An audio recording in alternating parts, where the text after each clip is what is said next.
Et nous avons le plaisir d'accueillir au bout du fil Dr Kamal Ghadaillah. Vous êtes professeur à l'université d'Al-Azhar. Bonsoir. Bonsoir. J'aimerais bien que vous vous adressiez aux non-musulmans pour présenter notre prophète, le prophète Mohammed sallallahu alayhi wa sallam.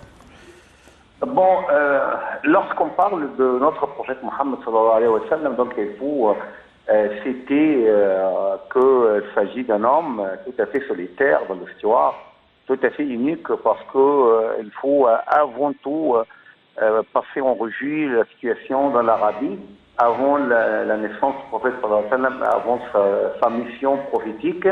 Bon, il n'y avait que de petites tribus, du plades qui n'avaient rien de cohérence, qui n'avait rien de moralité, qui n'était pas du tout une société au sens vrai du mot.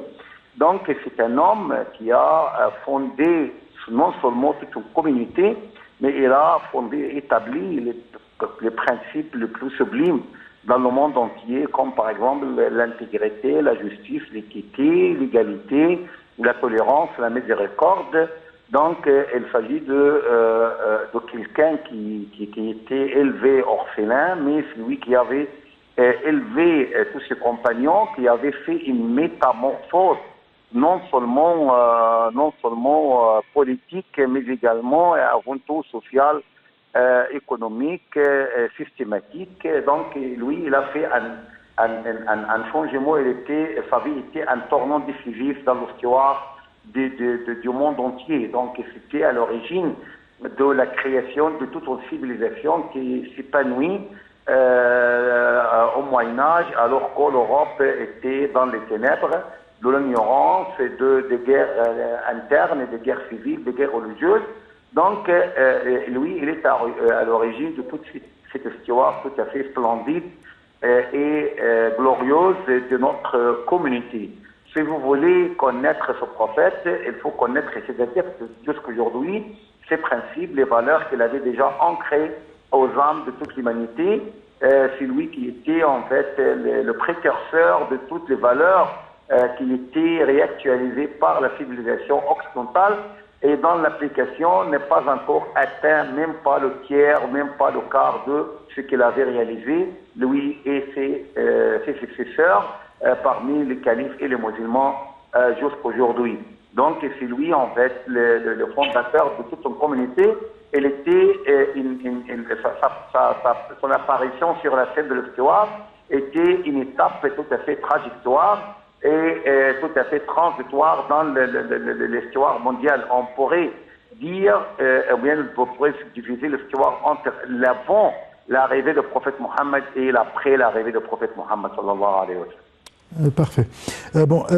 Parlez-nous c'est-à-dire tous les musulmans, ils savent très bien que, ou bien le taux de la tolérance du prophète Mohammed. Donnez-moi des exemples pour sa tolérance et ses comportements.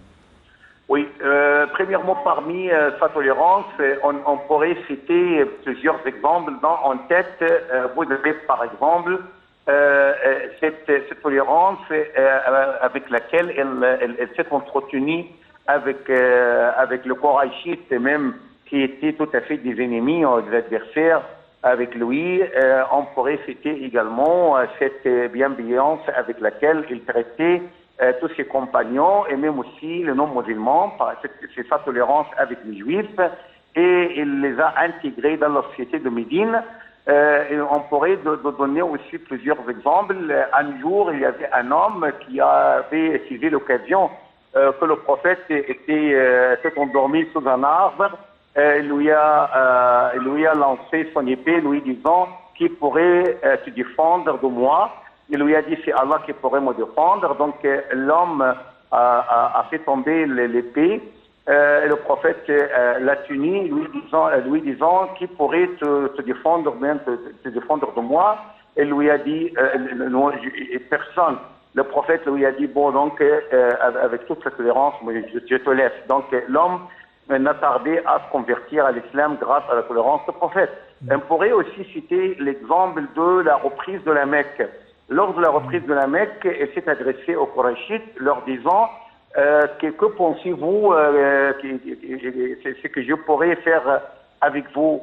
Ils ont dit, on a l'habitude de croire que tu es un frère tolérant, un frère généreux, d'un frère généreux. Donc le prophète leur a dit, donc vous êtes libre, je vous laisse tranquille. Donc c'était une tolérance sans précédent dans toute l'histoire. On connaît très bien que lors des guerres, il y a toujours, pendant la guerre, il y a la vengeance, la vendetta, sauf pour le prophète sallallahu alayhi wa sallam, qui traitait tout le monde d'une façon tout à fait tolérante et d'une tolérance tout à fait proverbiale.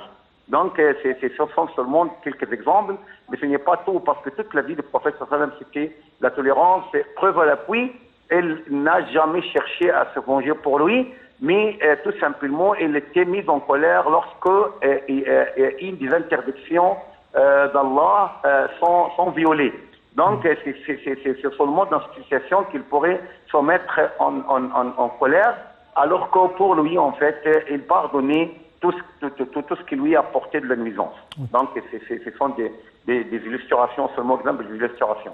Oui, un modèle de tolérance sur Terre. Je vous remercie beaucoup, Dr Kamel Gadallah. Je rappelle que vous êtes professeur des études islamiques à l'université d'Al-Azhar. Je vous souhaite très très bonne fête à l'occasion de l'anniversaire du prophète Mohammed et très très bonne soirée. Au revoir.